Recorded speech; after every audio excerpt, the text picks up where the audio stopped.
What is up, team? I am the Masters Math Teacher. In this video, we're going to explore how to divide polynomials. So jump on board and let's get into it. Before we get into this, we need to do a quick recap of how to do long division. So let's do 278 divided by 12.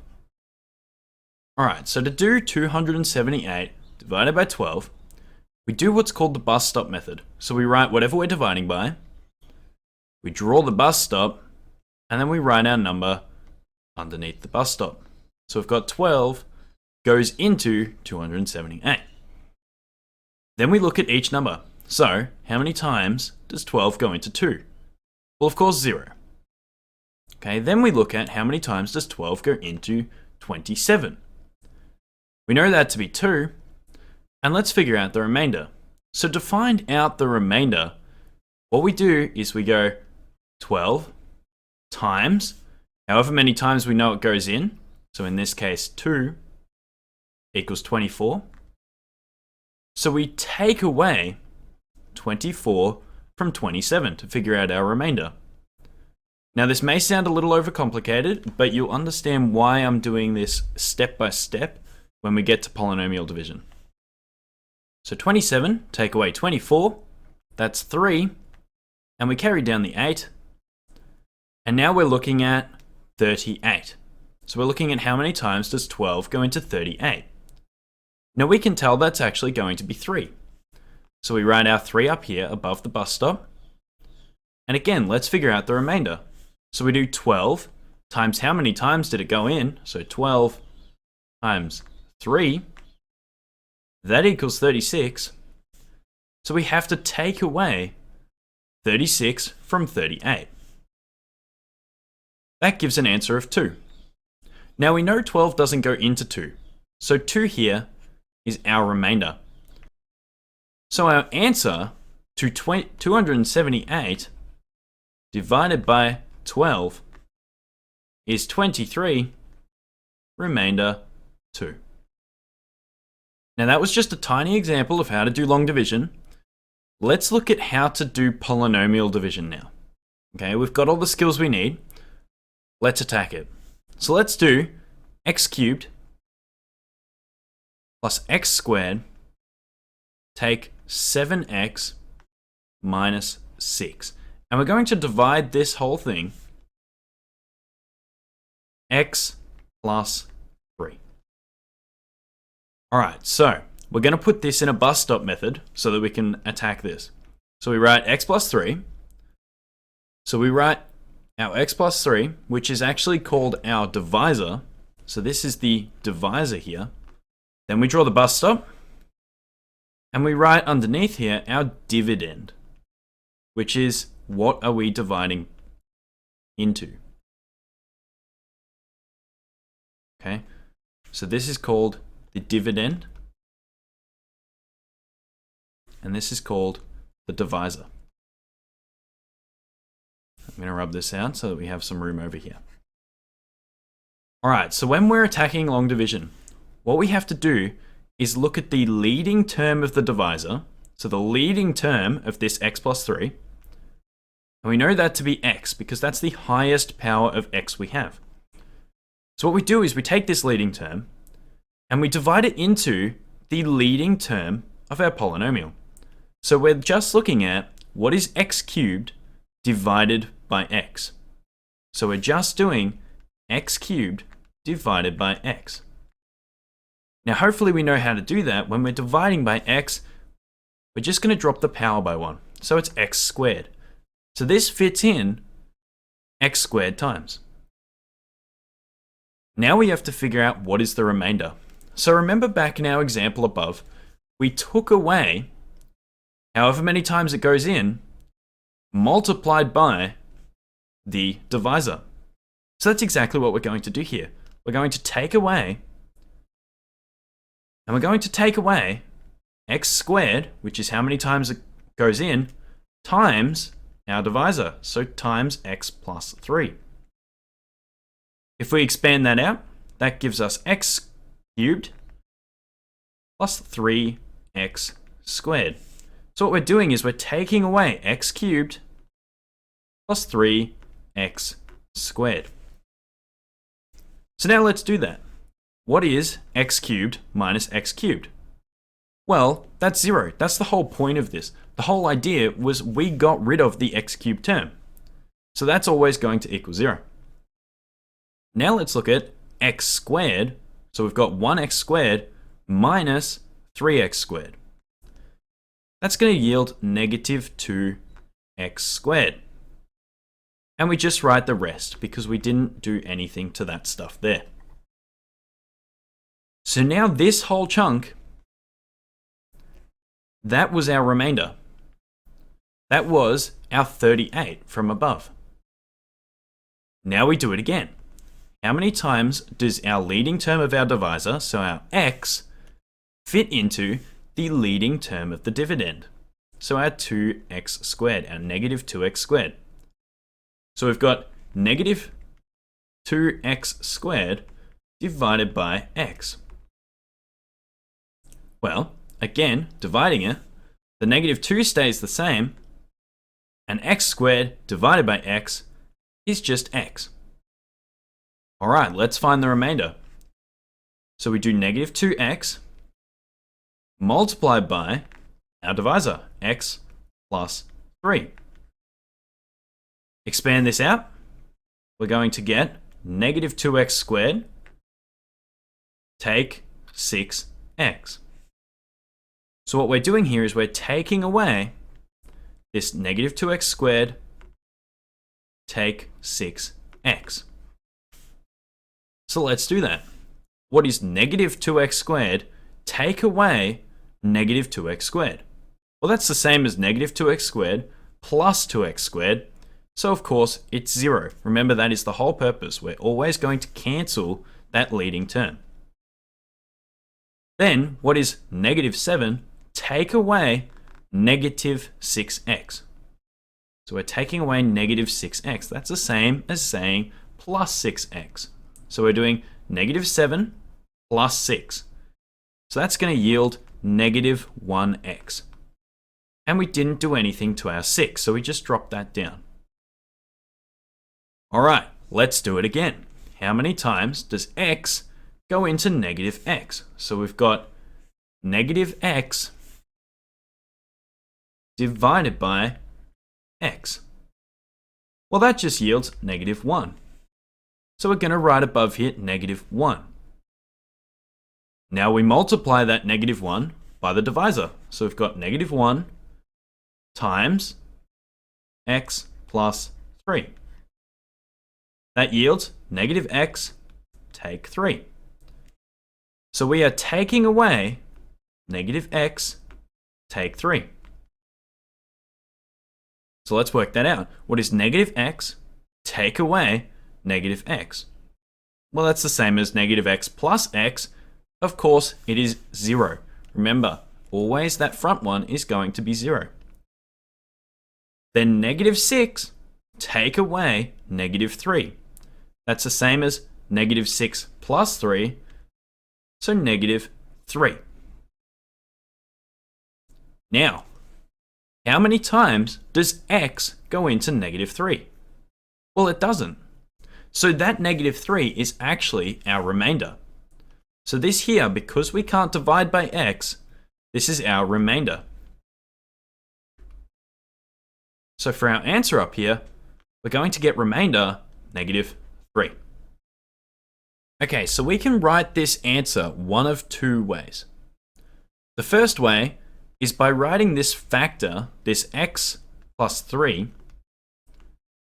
at the front of what our answer is. So x squared, take 2x, take 1, and we chuck our remainder out the back of the bracket, so not inside.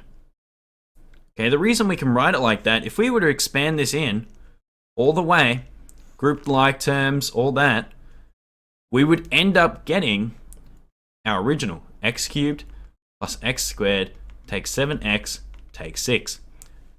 If you don't believe me, try it yourself. The other way to write this, so remember I said there's two ways here. The first way is with the divisor out the front, the answer in the second bracket, and our remainder out the back.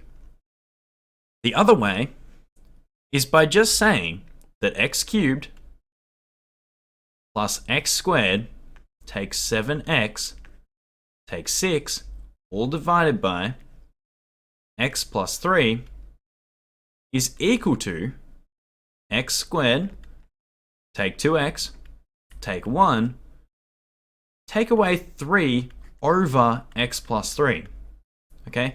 Because this, again, is our remainder. So when we divided it by x plus 3, we got this whole bit spat out, now x squared minus 2x minus 1. But this 3, this negative 3, could not be divided. So it's our remainder. So you can write it both ways. It's really important to understand both because both of them will come up in the textbooks. So this is a completely new concept, so we're going to do a whole different example to get some practice with it. Let's do 3x cubed, take 4x squared, plus 1, all divided by x take 2. Okay, so to do this, we write it in the bus stop. So we write x take 2, the bus stop, 3x cubed, take 4x squared. Now I'm going to leave a little gap here. I'll explain why in a second. And plus 1. So I've written exactly what the dividend is underneath the bus stop, exactly where it's meant to go. I'm just leaving a tiny little gap here, and I'll explain why. So first, let's start this process.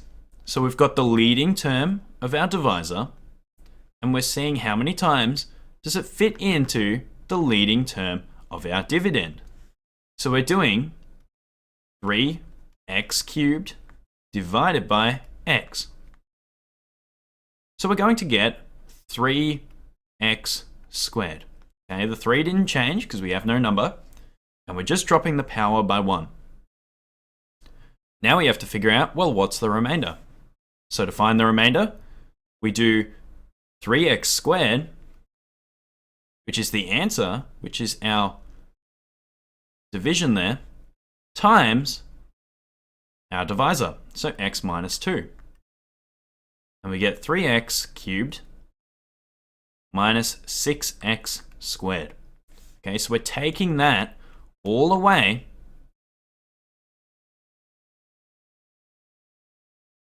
from our original. Now when we take this away, of course, 3x cubed minus 3x cubed is 0. Remember, it always has to equal 0. That's how we know we've done it right. Then we're doing negative 4x squared, take away negative 6x squared. So that's negative 4x squared plus 6x squared, and we're going to get 2x squared. Now again, I'm going to leave this little gap and plus 1. So I'm just dropping everything down, okay, everything else. Now, let's look at the next bit. So we're doing, how many times does x go into our new leading term, 2x squared?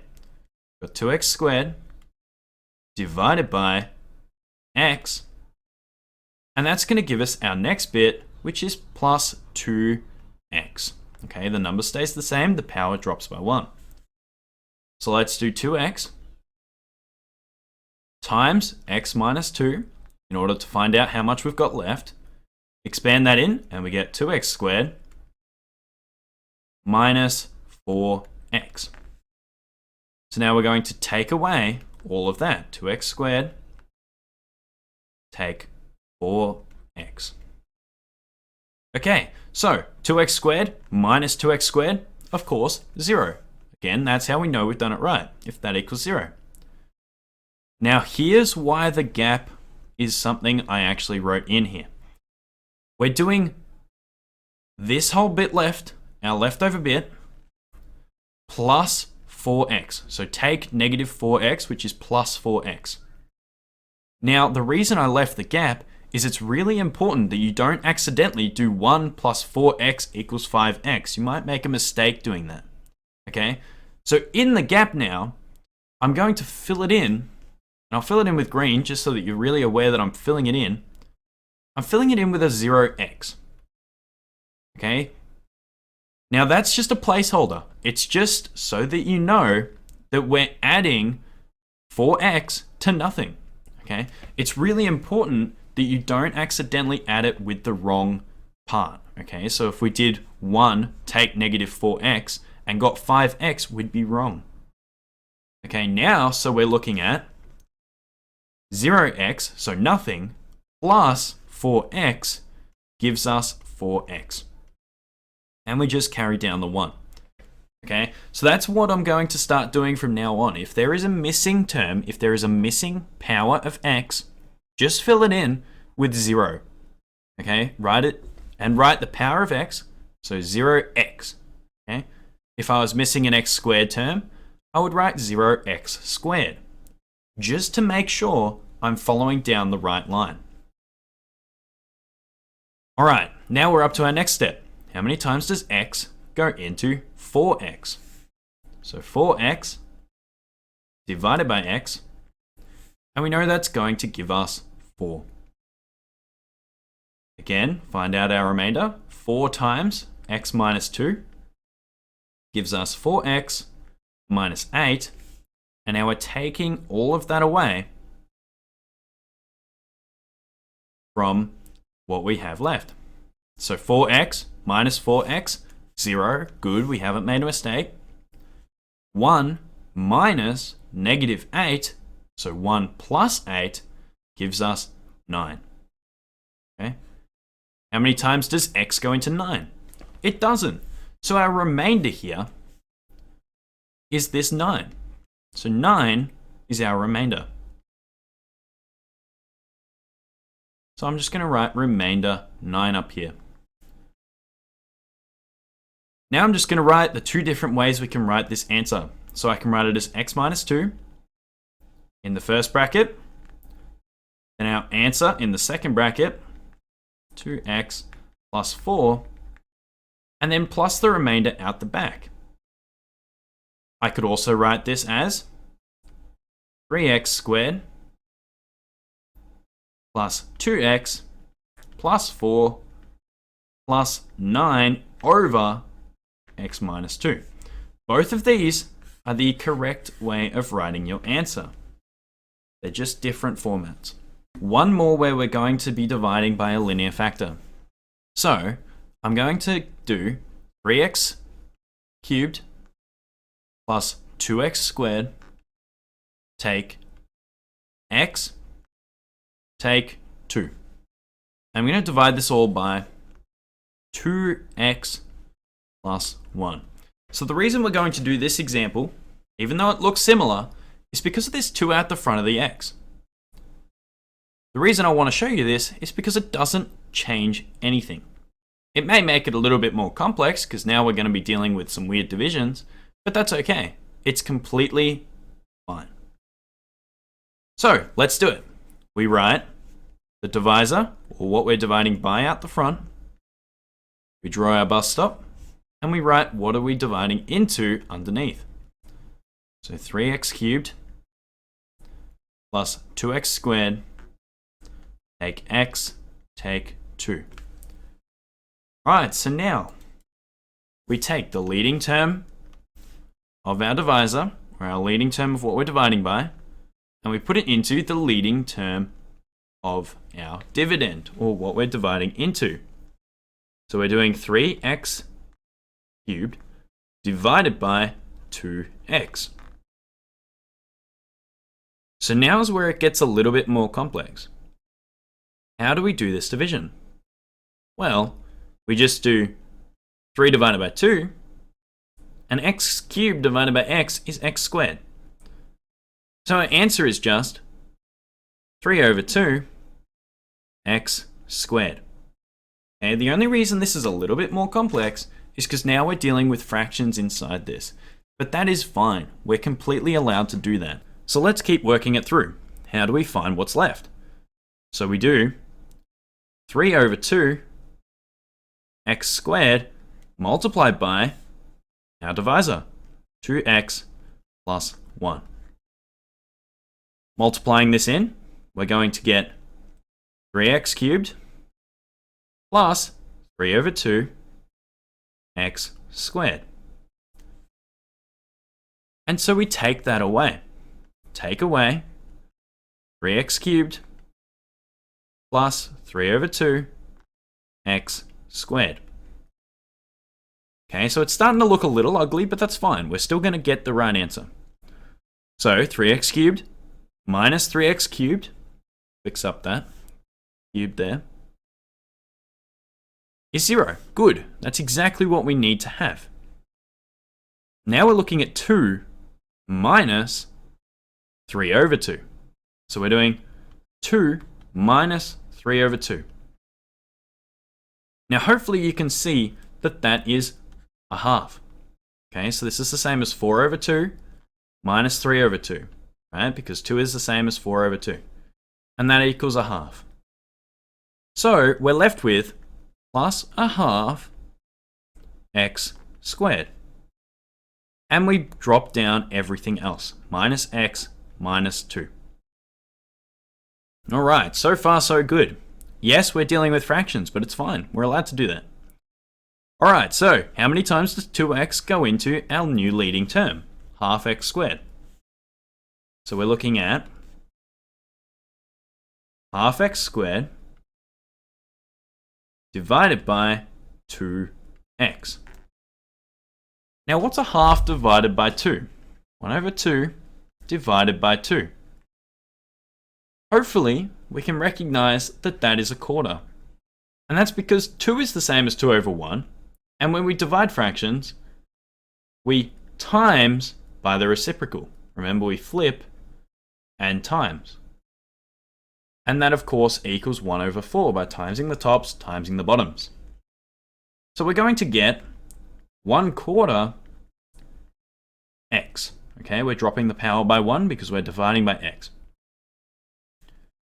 So then, to find out what we're left with, we multiply the divisor by 1/4 x. So 2x plus 1. So we're multiplying this by 1/4 x. Multiply this in, we get a half x squared plus 1/4 x. So now we're taking this all away. Half x squared plus 1/4 x. Work this through. A half x squared minus a half x squared. Good, it's 0, exactly as it should be. Now if this doesn't equal 0, we've done something wrong. Okay, so we need to go back and figure out what did we do wrong. And we're going to get minus, so we're doing minus x minus 1/4 x. I'm going to write that as 5/4 x. Okay, so I'm doing 1 whole x minus 1/4 x is 5/4 x. And drop the 2 down. Now I actually forgot to write this little 1/4 x above where our answer is. Okay, make sure you do that so that we have all our answer collected at the top. Alright, how many times does 2x go into our new leading term? 5/4 x. So we're doing, how many times does 2x go into 5/4 x? And again, when we're dividing by this, we actually are just timesing by a half. So we're going to look at -5 over 8. And of course, 1x divided by 1x is 1. So we're just left with our 5/8. So minus 5 over 8 here. All right, let's figure out what we're taking away. So we're going to have -5/8 times 2x plus 1. Expand that out, we're going to get -5/4 x, take away 5 over 8. All right, let's minus this out. Minus -5 over 4 x, take 5 over 8. These cancel, so -5/4 plus 5/4 is going to be 0. Good. No mistakes here. Minus 2 minus negative 5/8. So minus 2 plus 5/8. Now I know that 2 wholes, is the same as 16/8. So I'm going to look at negative 16/8 plus 5/8. So we're going to get negative 11/8. This is our new leading term. How many times does x go into negative 11/8? Well, it doesn't. So this is our remainder now. So up here, I'm going to write r negative 11/8. Okay, yes, this looks a little bit more ugly. However, it is completely fine to have this as an answer. Doesn't look nice, but it's completely right. So let's write this in our two different ways of answering it. We've got our first way, which is going to be 2x plus 1 brackets 3 over 2x squared plus a quarter x, take 5 on 8, all minus 11/8. The alternate way will be this all equals 3 over 2 x squared plus 1 over 4x minus 5 over 8 minus, and the way we're going to write this one is actually minus 11 over 8 2x plus 1. That's all I've done there.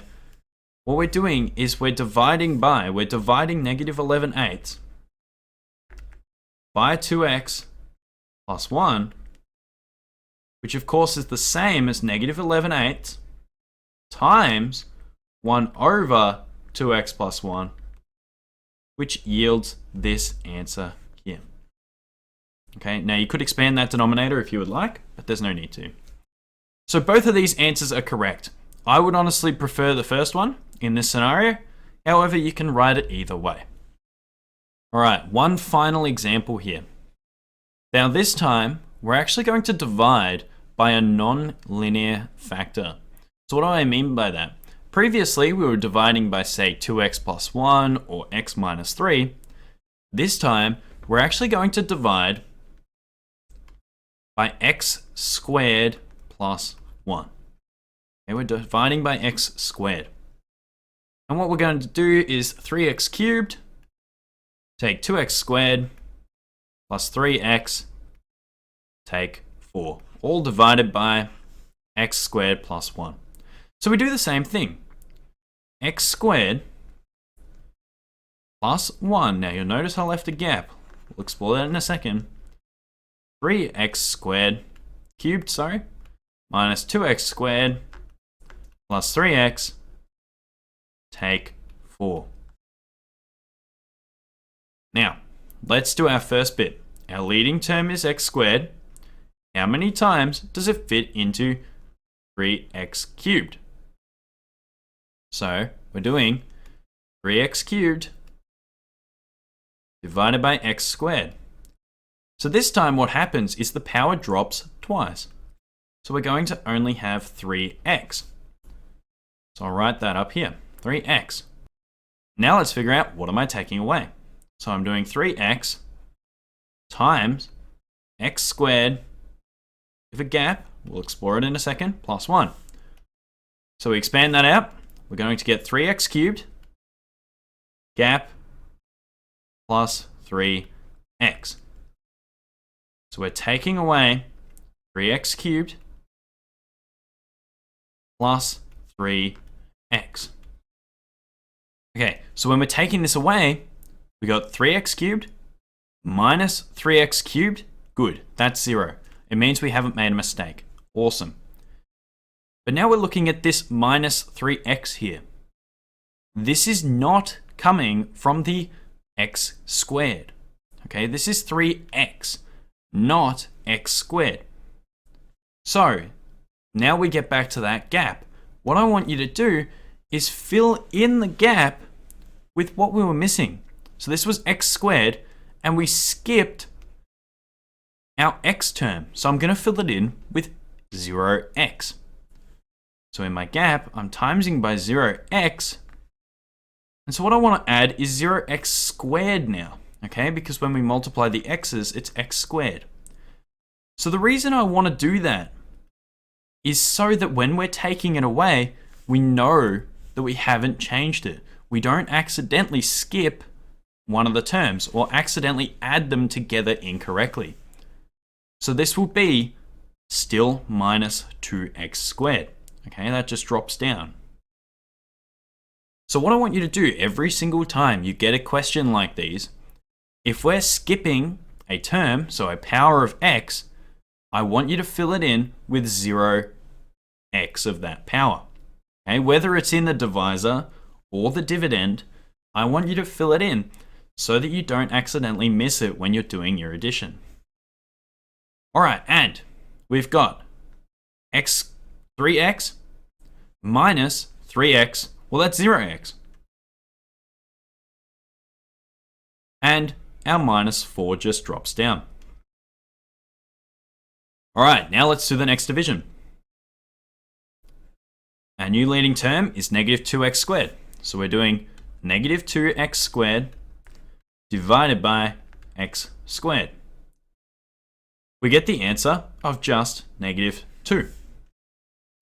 So our minus 2 here. So let's figure out what we're taking away. We're going to go with negative 2 brackets x squared plus 0x.